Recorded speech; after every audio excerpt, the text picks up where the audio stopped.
कि जितनी भी यहाँ उपस्थित छात्राएं हैं वो जान लें। मेरा नाम लीलवाला कुमारी है और साहिबगंज से ही मैं बिलोंग करती हूँ। और आज मैं एक वुमेन्स टेलर जो सब्जेक्ट है उसका एक टॉपिक है ब्लाउज, टाइप्स ऑफ ब्लाउजेज, उसके बारे में आप सभी को थोड़ा समझाना चाहती हूँ। तो पहले तो हम लोग जान लेते हैं कि ब्लाउज का यूज हम कौन से कपड़े में करते हैं, बता सकते हैं? साड़ी में। तो ब्लाउज जो है साड़ी का अभिन्न अंग होता है, ठीक है ना। तो इसी का आज टॉपिक है। तो आगे बढ़ते हैं। देखिए यहाँ पर मैं बताना चाहूँगी कि आमतौर पर हम लोग जानते हैं कि ब्लाउज बहुत तरह के होते हैं, लेकिन प्लेन ब्लाउज और चोली कट ब्लाउज ये नॉर्मली सभी जानते हैं, है ना जी। तो कोई भी बोलता है तो कैसा ब्लाउज सिलवाना है, तो कोई बोलता है चोली कट, कोई बोलता है प्लेन ब्लाउज। तो लेकिन बहुत तरह के ब्लाउज होते हैं, जैसे कि प्लेन ब्लाउज, उसको साधारण ब्लाउज भी कहते हैं। दूसरा हो गया चोली कट ब्लाउज। चोली कट ब्लाउज में भी दो टाइप आते हैं, एक होता है एक टुकी का, एक होता है डबल टुकी का। उसके बाद फिर नवादा कट ब्लाउज आते हैं, फिर एयर पोस्टेड ब्लाउज आते हैं, फिर हाई नेक कॉलर वाला ब्लाउज आता है। बहुत सारे हैं ब्लाउज के, बहुत सारे विभिन्न प्रकार होते हैं। तो सबसे ज्यादा जो मशहूर में है तो वो चोली कट ब्लाउज है, जो कि सभी पहनते हैं और उसमें टुक्की का यूज होता है, और प्लेन ब्लाउज में टेकिंग का, ठीक है। जो पतली दुबली लेडीज रहती हैं वो प्लेन ब्लाउज पहनना ज्यादा पसंद करती हैं। तो आगे देखते हैं। अब हम आगे बढ़ते हैं कि ब्लाउज जब हम तैयार करते हैं तो उसके लिए क्या क्या मटेरियल चाहिए, क्या क्या चाहिए। सबसे पहले तो सिलाई मशीन की जरूरत पड़ता है, ठीक है। उसके बाद ये सब जितने भी हैं धागे हैं, कटर कैंची है, ये कटर कैंची हो गया, पिंस हो गया, बॉबिन, ये टोटल सामान तो जरूरी होता ही है सिलाई के लिए।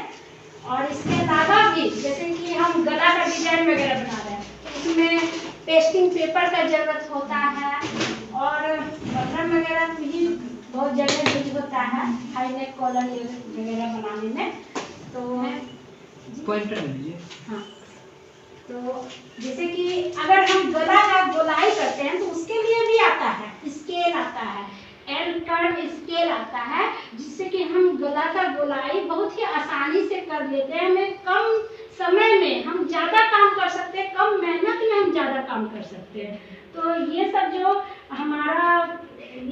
जो सामान है इसका हम यूज कैसे करें वो टेलरिंग जब आप सीखिएगा वो आपको पता चल जाएगा। लेकिन ब्लाउज में हुक आई बटन का ज्यादा जरूरत होता है, कटर कैंची ये सब का, पिन का तो जरूरत होता ही है, क्योंकि आप जब बिगनिंग में आप सिलाई करते हैं तो पिन से अटैच करके ही मशीन पे चलाइएगा, नहीं तो आपका कपड़ा खिसक जाएगा।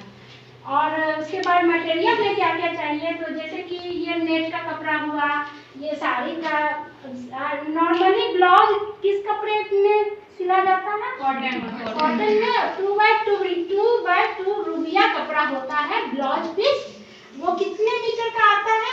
80 सेंटीमीटर का आता है। वो पतली दुबली के लिए, अगर थोड़ी हेल्दी है तो वो 1 मीटर। ये नॉर्मली ये नाप है कि एक ब्लाउज पीस का क्या नाप होता है।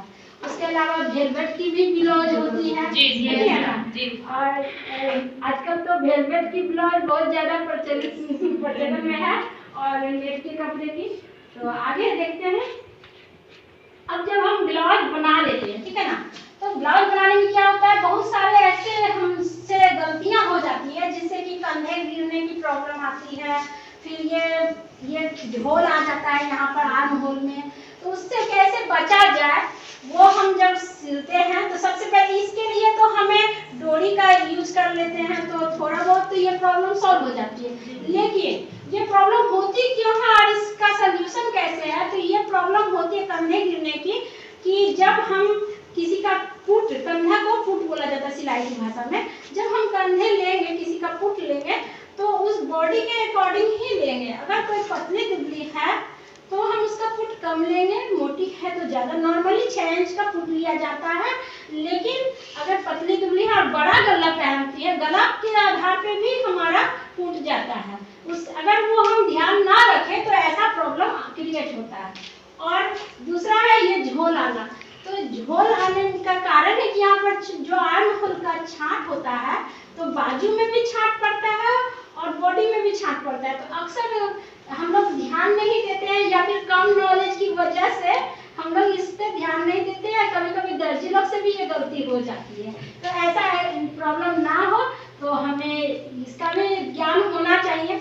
आगे देखिएगा, अब देखिए हम ब्लाउज तो सिल लेते हैं, ठीक है, लेकिन हम अगर नॉर्मली सिंपल ब्लाउज सिलते हैं तो वो कोई अट्रैक्टिव नहीं होता है। तो ब्लाउज को हम अट्रैक्टिव कैसे बना सकते हैं? तो अगर हम ये पफ बाई दिए, थोड़ा सा बाजू में डिजाइन दे दिए या ब्लाउज में ये लेसेस वगैरह लगा दिए तो क्या हो गया, आकर्षक दिखता है। ब्लाउज जो है आकर्षक दिखता है और उससे क्या होगा, साड़ी की खूबसूरती बढ़ जाती है। सबसे पहला फिटिंग्स ब्लाउज पसंद करते हैं लोग, महिलाएं खासकर, महिलाओं के लिए तो होता है। तो कहने का मतलब कि हमें फिटिंग्स ब्लाउज तो सिलना ही चाहिए, लेकिन बाजू का अगर हम डिजाइन देंगे, फिर गले पर भी डिजाइन देंगे। आजकल देखते हुए मार्केट में ब्लाउज में पीछे बहुत सारा बैक में डिजाइन रहते हैं, मोती वगैरह का भी यूज होता है। फिर अगर हम डोरी देते हैं तो उसमें भी लटकन बनाते हैं। 3 लटकन का भी आजकल 2 लटकन मैंने बनाया, ये खुद का बनाया हुआ फोटो इसमें ऐड की हूँ। तो जैसे कि लटकन वगैरह भी अगर फ्लावर कलर डाले तो उससे क्या होता है, ब्लाउज की खूबसूरती बढ़ जाती है।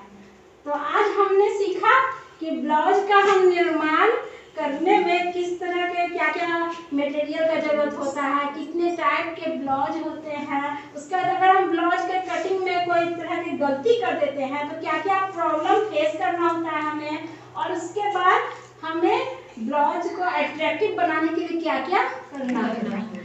तो कैसा लगा आज का? बहुत अच्छा।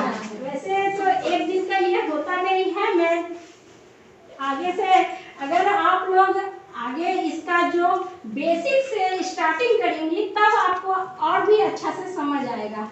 मैंने थोड़ा बहुत समझाने का प्रयास किया है, आशा मैं सफल हूँ।